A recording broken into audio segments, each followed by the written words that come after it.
Queridos, bom dia a todos, graça e a paz do Senhor Jesus. Deus nos abençoe e no momento da leitura da palavra, possamos ser plenamente edificados pelo Espírito Santo de Deus. Vamos abrir nossas Bíblias em Apocalipse, capítulo 2.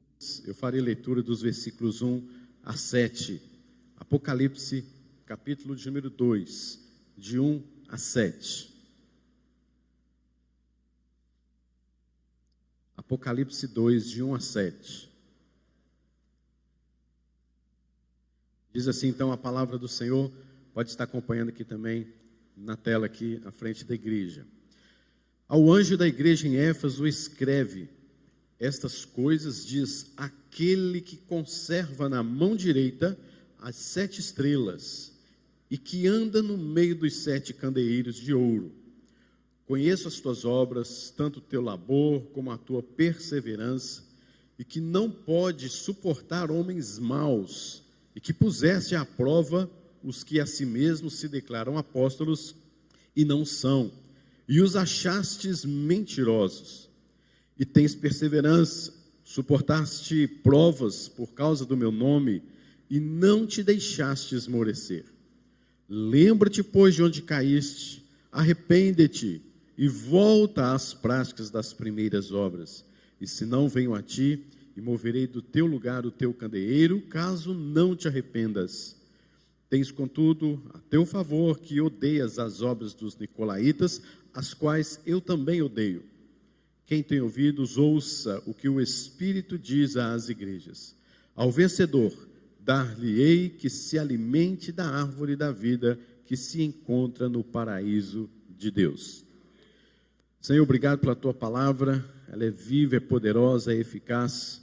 Que o Senhor venha, Deus, alimentar o teu povo, edificar o teu povo, que não sejamos apenas ouvintes da tua palavra, mas também praticantes. Que o Senhor venha nos edificar ao ouvir a tua mensagem, mas que possamos, ó Deus, ainda, por obra do teu Espírito Santo, colocá-la em prática para a glória do teu nome, em nome de Jesus. Amém, Senhor. Meus irmãos, podemos perceber aqui na carta à igreja em Éfeso, onde podemos encontrar uma igreja com zelo demais e amor de menos. Quando olhamos para o livro de Apocalipse, ele foi escrito para 7 igrejas da Ásia Menor. Estas igrejas foram as destinatárias primárias a receber todo o livro de Apocalipse. E diferente de muito que nós pensamos, na verdade o livro de Apocalipse é um livro que tem o seu objetivo de trazer consolo às igrejas da Ásia Menor. O livro tem o objetivo de trazer força e esperança, porque todas as igrejas da Ásia Menor estavam passando por momentos muito delicados, terríveis momentos. Como nós vemos aqui mesmo, nesta primeira cartinha aqui à igreja de Éfeso, a igreja passava por muita perseguição.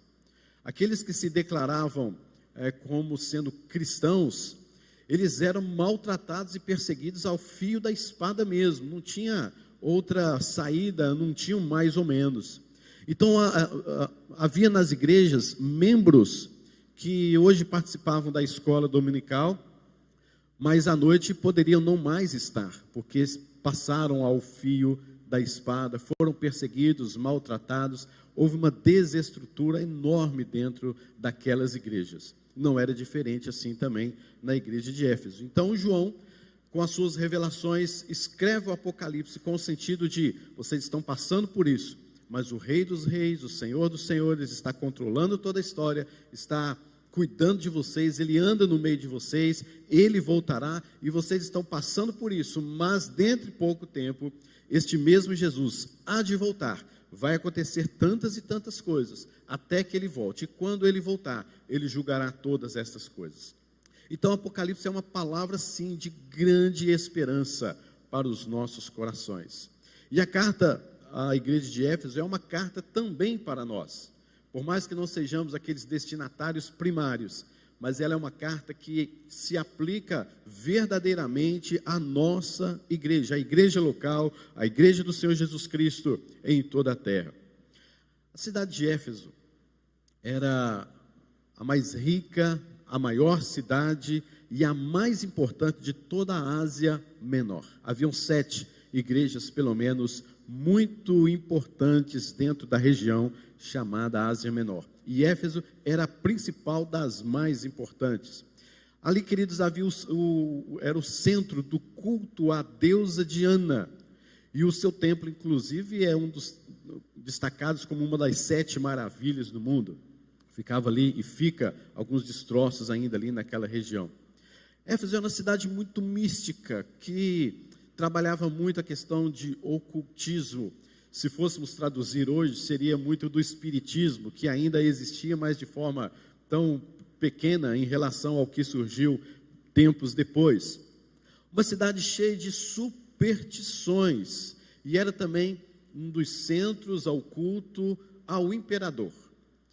Culto à deusa Diana, misticismo, superstição, culto ao imperador.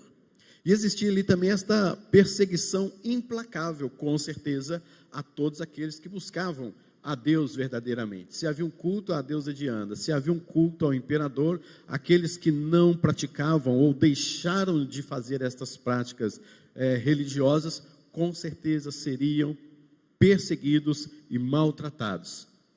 Imperava ali também a grande imoralidade, e o diabo também usou táticas ali para maltratar os cristãos. A própria perseguição em si e a própria oposição religiosa, ou que poderíamos chamar também de ecumenismo, uma mistura de religião, um sincretismo que havia ali. Você adorava a deusa Diana, você não, eles, né? Adoravam a deusa Diana, e também havia o culto ao imperador. E você podia ser um praticante de superstição, de ocultismo, e ter tantas outras crenças misturadas na sua mente e no seu coração.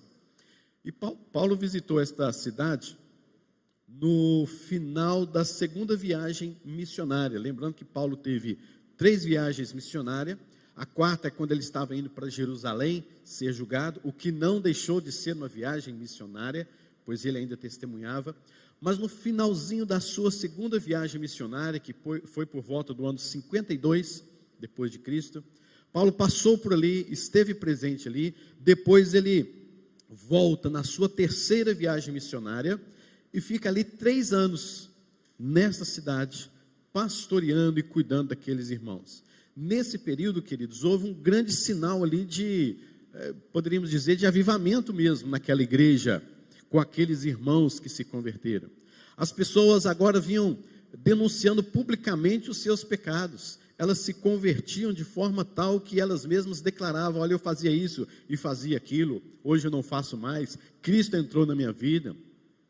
As pessoas rompiam totalmente com o ocultismo, com o sincretismo, a ponto de eles pegarem todos os objetos, livros, roupas, colocarem tudo em plena praça pública e colocarem fogo nesses artigos, fogo nesses objetos que eram símbolos e meios para entender ainda mais toda essa questão de ocultismo e superstição. Eles queimaram tudo na praça.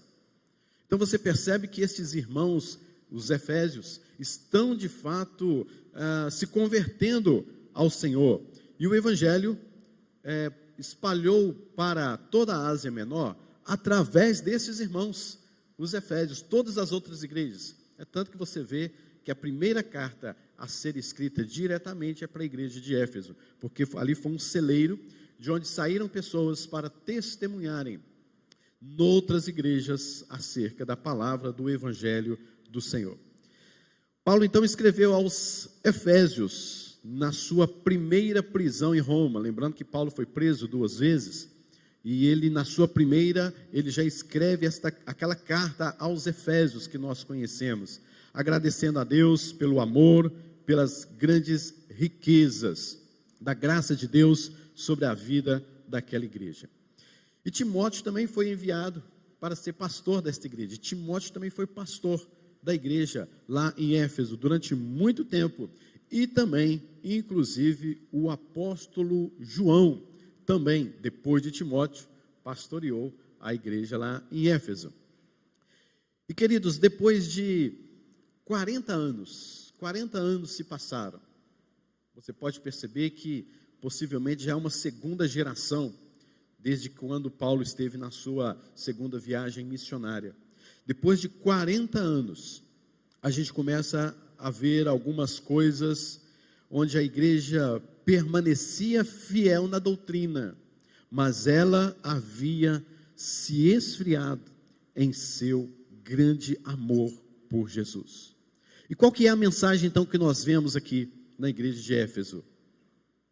Meus irmãos, vendo aqui a questão da pessoa, da obra e da presença do Senhor Jesus Cristo, a qual ele mesmo fala nesta carta, Jesus se apresenta como aquele que está presente em ação no meio da sua igreja.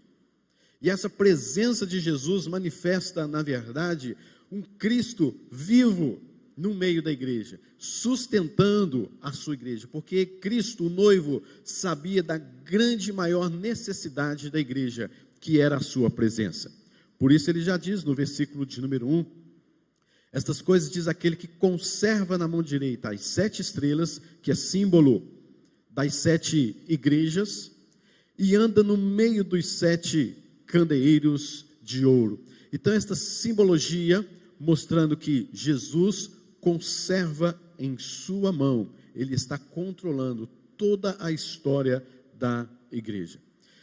Queridos, nós temos muito a ideia de Cristo no céu, reinando à destra de Deus Pai. Com certeza, ele é o Deus Todo-Poderoso, ele está sentado à destra de Deus Pai, de onde há de vir para julgar os vivos e os mortos. Ele é aquele Deus, o único Senhor, que foi em ascensão ao céu, é o único intercessor, é o único Deus. A ele toda a honra, toda a glória, como nós acabamos de cantar. E nós temos esta visão de Deus, de Jesus, o único digno de ser adorado, um Deus transcendente. Mas nós muitas vezes nos esquecemos, ou muitas vezes perdemos o impacto da visão de um Deus, de Jesus imanente, que está andando no meio da igreja. A visão transcendental de Jesus Cristo, aquele que é adorado, aquele que é digno de adoração, mas perdemos o senso, o impacto da visão ao adorarmos a Jesus, ao estarmos aqui numa igreja, ao estarmos juntos num culto ao Senhor, e muitas vezes nos falta temor a Deus. Queridos, a questão de cultuarmos a Jesus é algo extremamente sério, essencial. Nós não estamos diante de um Deus qualquer, nós não estamos adorando a Deus de qualquer forma. Você não vem à igreja de qualquer forma, e eu não estou falando de roupas, eu não estou falando de vestuário, de carro, que você vem para a igreja. Estou dizendo isso, estou falando de reverência ao Senhor. E foi isso que aconteceu com a igreja de Éfeso, que zelava pela doutrina, mas perdeu o seu temor, o seu amor pela presença de Jesus imanente no meio delas, ou dela. Queridos, às vezes aqui da frente a gente vê pessoas, num momento de culto como esse, às vezes daqui da frente a gente vê pessoas lixando unha. Às vezes a gente vê pessoas vendendo produtos de revista. Acho que a gente não já viu? Já vimos muita coisa aqui da frente. Pessoas que conversam o tempo todo. Pessoa que mexe no celular o tempo todo. Pessoas que que ficam assim meio que perdidas na hora do culto, porque não tem aquela noção de que Jesus Cristo está no nosso meio, que nós estamos num culto. Uma falta de reverência muito grande, querido. Porque nós estamos tendo a noção de um Jesus transcendente, a gente adora, mas esquece. Na hora da pregação, na hora do culto, quantas vezes eu me perco, me dá um branco, porque ali atrás parece um corredor de shopping. A pessoa vai e vem e vai, né? Banheiro, volta, beber água, volta e tudo mais. Não há reverência da presença de Deus. Nós temos a noção de um Deus transcendente, mas esquecemos do temor de um Deus imanente que está presente no culto e deve ser adorado com reverência. Meu Deus do céu, a gente não aprende. O noivo está presente, queridos. O noivo está presente no meio da sua igreja. O noivo não só está presente, ele também está segurando a sua igreja em suas onipotentes mãos. Você percebe aí, por exemplo, que conserva na mão direita. Esta palavra conservar, a palavra conserva, significa ter firmeza a ponto de nada e nem ninguém poder tirar a igreja de suas mãos. Nada pode nos separar do amor de Cristo. E apesar de nós, apesar da nossa irreverência, Jesus ainda segura a sua igreja nas suas mãos e conserva, e protege, e abençoa, e controla a vida e a história da igreja. O noivo também está sondando a igreja. Ele anda no meio da igreja. Ele está no meio da igreja. Ele conhece o seu coração e o coração da igreja, a história da igreja em todo o momento. Ele anda na igreja para encorajar, para firmar os passos, para repreender, para chamar ao arrependimento. E o noivo também aqui elogia a sua igreja pelas suas virtudes. Você pode ver comigo nos versículos 2 e 3, onde eu conheço as tuas obras, sua perseverança, seu labor, vocês não suportam homens maus, vocês põem à prova aqueles que se declaram apóstolos, mas são falsos apóstolos, são falsos pastores, e vocês colocam bem grande, esse aí é um mentiroso.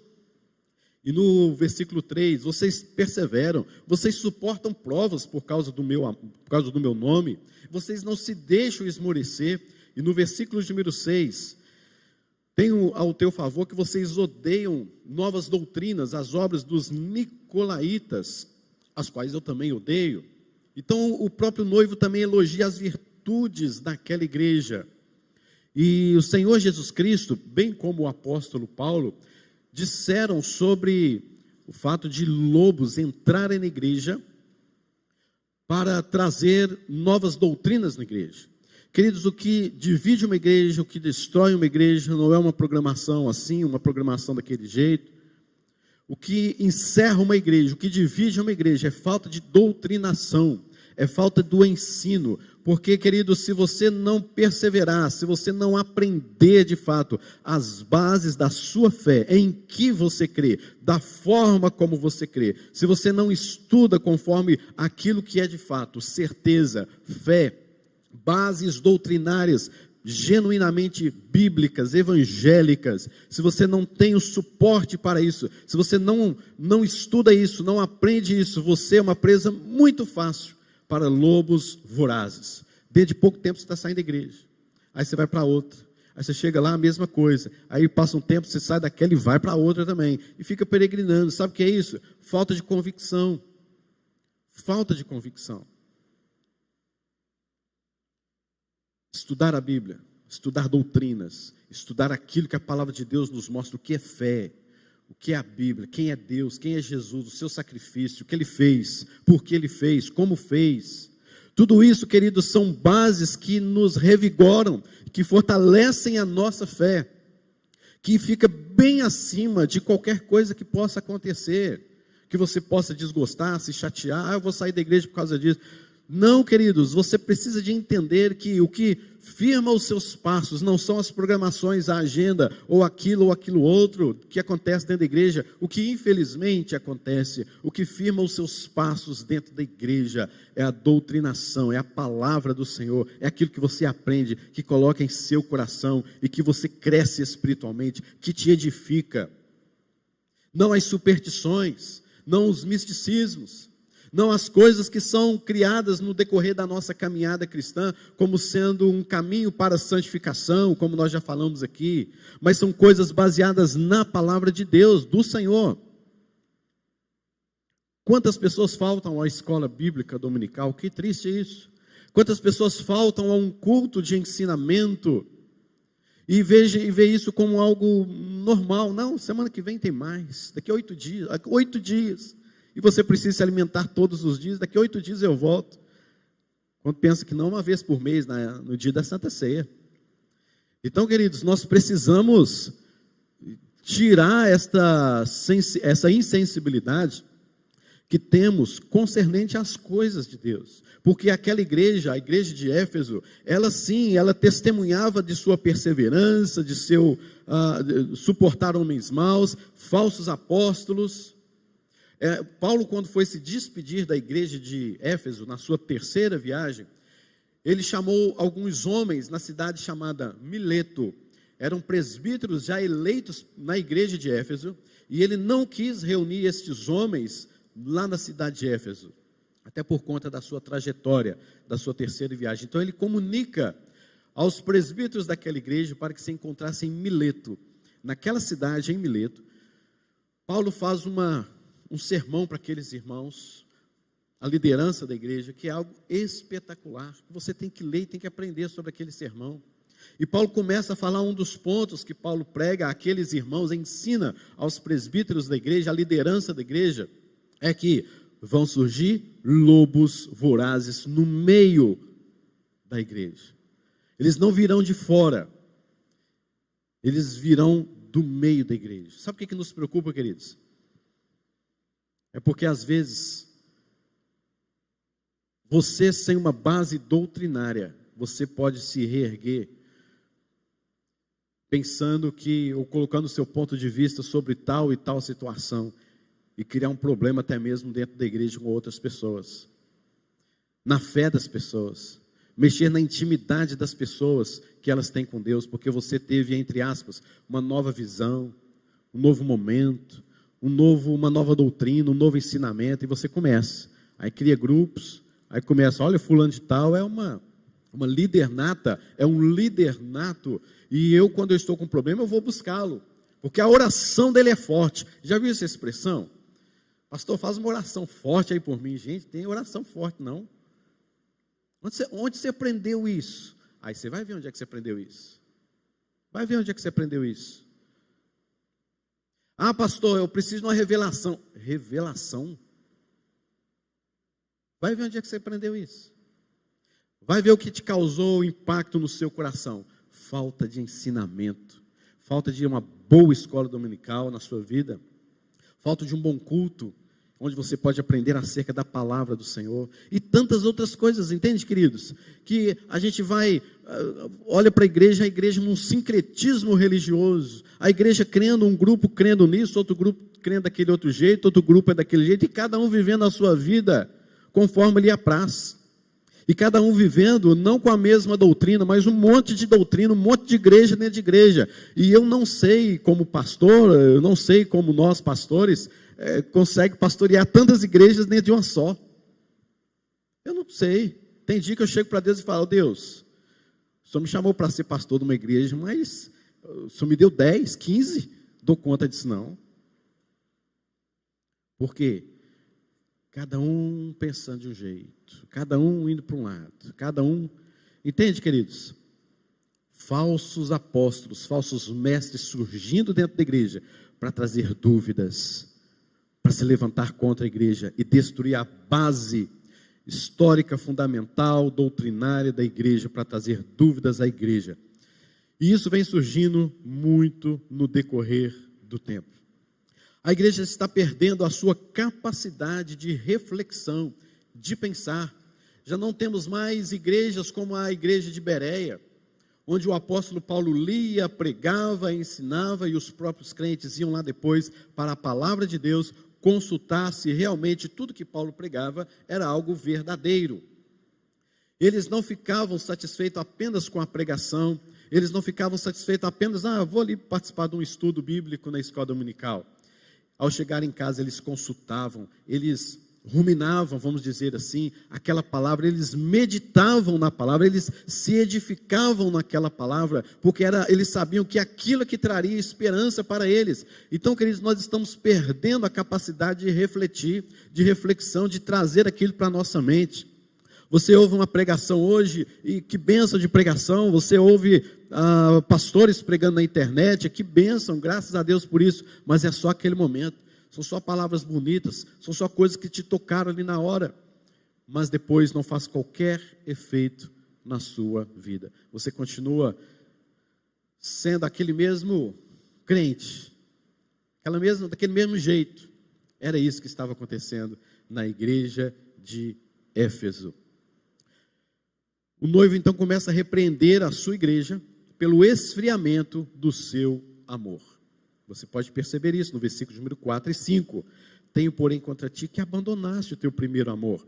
Lembra-te, pois, de onde caíste, arrepende-te e volta à prática das primeiras obras. Se não venham a ti, moverei do seu lugar o teu candeeiro, caso não te arrependas. Queridos, nós abandonamos o nosso primeiro amor quando substituímos o amor a Jesus pela ortodoxia da igreja, pelo trabalho da igreja. Há muitas pessoas assim, que morrem pela tradição da igreja, que morrem por uma parede da igreja, que morrem por um sistema X da igreja, que se batem, que se humilham porque sempre foi assim, vai ser assim, nunca mudou, e quem fez isso foi o fulano, ciclano, beltrano, então nós não podemos nunca mudar isso, e pessoas morrem por conta disso. Tradicionalismo demais. Ortodoxia sem vida. Ortodoxia, ensino correto das Escrituras, mas sem a ortopraxia, a prática correta decorrente da ortodoxia. E há muitas pessoas assim, queridos. Quantas igrejas eu já visitei, dizendo assim, olha, esta parede, oh meu Deus do céu, tem misericórdia desse povo, esta parede não pode ser derrubada porque foi construída em 1900 e não sei das quantas, pelo pastor fulano de tal, quando ele passou por aqui, então aqui não pode ser mudado. Ô gente, você está vindo à igreja por causa disso? Vocês estão participando da igreja por causa disso? Ah não, gente, vocês estão perdendo tempo demais. Vocês estão perdendo tempo demais. Amor demais, porém direcionado a um alvo que não agrada a Deus. A palavra de Deus fala, eu tenho, porém, contra ti. Queridos, Deus está contra nós quando agimos desta forma. Nós gostamos muito daquele versículo assim, se Deus é por nós, quem será contra nós? E quando Deus está contra nós? E se Deus estiver contra nós? Você vem para a igreja hoje às 9 horas da manhã, às 10 horas da manhã, a escola dominical, você vem no culto à noite, você vem na terça-feira, você participa. E se Deus estiver contra nós, queridos? Ah, mas não é possível, pastor, porque depois de tantas coisas que eu faço, e daí? Deus não quer, querido, um coração duro, um coração cheio de rancor, um coração cheio de coisas que não condizem com o que Ele de fato deseja na sua vida. O que Deus quer, queridos, é um coração amolecido pelo Espírito Santo dele. O que Deus quer, queridos, está no versículo de número 5. Lembra-te, pois, de onde caíste. O que Deus quer, querido, é arrependimento, é contrição, é confissão, é quebrantamento, porque um coração contrito o Senhor jamais desprezará. O que Deus quer de você não é você participar de todas as programações da igreja, se envolver com tudo é bênção, participa de tudo, envolva-se com tudo, queridos, é bênção demais trabalhar em igreja. Eu sou pastor e eu sei o que eu estou falando, né? Mas, queridos, não é simplesmente isso. O que Deus quer de você é um coração contrito, quebrantado, arrependido. E a gente falar de arrependimento hoje de púlpito, é um negócio que parece que não dá muito mais certo. Porque o que você tem que falar é coisas na maciota, entendeu? Coisas assim que amaciam, coisas assim que evidenciam uma, ai, como eu sou bom, ai, como Deus me ama. E se Deus estiver contra você? Tenho, porém, contra ti. Tenho, porém, contra ti. Queridos, o amor esfria quando os nossos conhecimentos teológicos, doutrinários, não nos move a nos afeiçoarmos mais a Deus. Você tem que aprender doutrina. Você deve aprender doutrina. Você deve aprender todas as bases da fé cristã, o fundamento da fé cristã. Você tem que aprender isso. Porque os efésios, eles aprenderam isso. Eles rejeitaram obras dos nicolaítas, que era uma obra muito assim, sabe assim, que parece ser crente. Parece que os nicolaítas eram crentes demais, mas eles conseguiram detectar, opa, nicolaíta é isso aí. Isso aí é doutrina nicolaíta, não mexe nisso não. Eles conseguiram notar os falsos apóstolos, que pareciam crentes demais, e se chamavam apóstolos, levavam a credencial de apóstolos, enviados por Deus, é o que significa a palavra apóstolo, e eles chegavam na igreja, eu sou o enviado de Deus para esta igreja, a igreja de Éfeso, Não, aqui não. Aqui nós sabemos o que você está pensando. Olha que coisa boa. Mas não tinha amor, não se afeiçoava desses conhecimentos. Era um conhecimento teórico, era um conhecimento intelectual, era um conhecimento apenas da mente, mas não tinha o coração daquilo ali. Sabemos que precisamos evangelizar, sabemos que precisamos fazer missões, sabemos que precisamos levar missionários para tudo quanto é lado. Achamos bonitas as histórias que aqui conhecemos e vemos sobre missões, achamos lindo quando alguém fala sobre evangelização, mas não praticamos. Não temos amor à obra, não temos apego a isso, nós não choramos por causa disso, nós não nos ajoelhamos por causa disso muitas vezes, nós não temos o amor às coisas do reino de Deus, mas temos zelo. Queridos, uma igreja não se torna missionária quando simplesmente sustenta missionário no campo lá longe, não. Nós somos uma igreja missionária, nós sustentamos fulano, ciclano, beltrano, benção, e continuemos isso, não paremos não, vamos parar com isso não. Mas isso não é o suficiente para trazer, por exemplo, uma igreja missionária. Uma igreja missionária é aquela igreja que tem amor, apego, que se apega às coisas de Deus, que não fica somente na teoria, que não fica somente vendo, analisando, sonhando, pensando, se não há amor à obra de Deus, queridos, você nunca saiu do seu lugar. Lembra-te, pois, de onde caíste, arrepende-te e volta às práticas das primeiras obras. E alguém dizendo, parafraseando algumas frases, mostrando que externamente está tudo bem, mas a motivação no coração está errada. A máquina funciona, mas não é Cristo quem está no centro. O amor à estrutura é maior do que o amor a Jesus. Crentes fiéis, mas sem amor. Crentes ortodoxos, mas secos como um poste. Crentes que conhecem a Bíblia, mas perderam o encanto com Jesus. Crentes que sabem da teologia, mas a verdade não mais os comove. Crentes que morrem em defesa da fé, atacam a heresia como escorpiões no deserto, mas não amam mais o Senhor com a mesma devoção. Crentes que trabalham à exaustão, mas não contemplam o Senhor na beleza da sua santidade. Sofrem pelo Evangelho, mas não se deleitam no Evangelho. Combatem heresias, mas não se deliciam na verdade. É isso que aconteceu aqui na igreja de Éfeso. É isso que não deve acontecer à nossa igreja. Vamos nos arrepender disso, queridos. Vamos levar as coisas de Deus mais a sério. Vamos levar as doutrinas mais a sério. Vamos levar a escola bíblica dominical mais a sério. Vamos levar os cultos em mais reverência. Jesus, lá em cima, reinando eternamente, está também no meio da igreja. Deus imanente, a quem devemos prestar toda a adoração e devoção com reverência. E que assim observemos a igreja de Éfeso e pratiquemos as belezas da palavra do Senhor. Em nome de Jesus.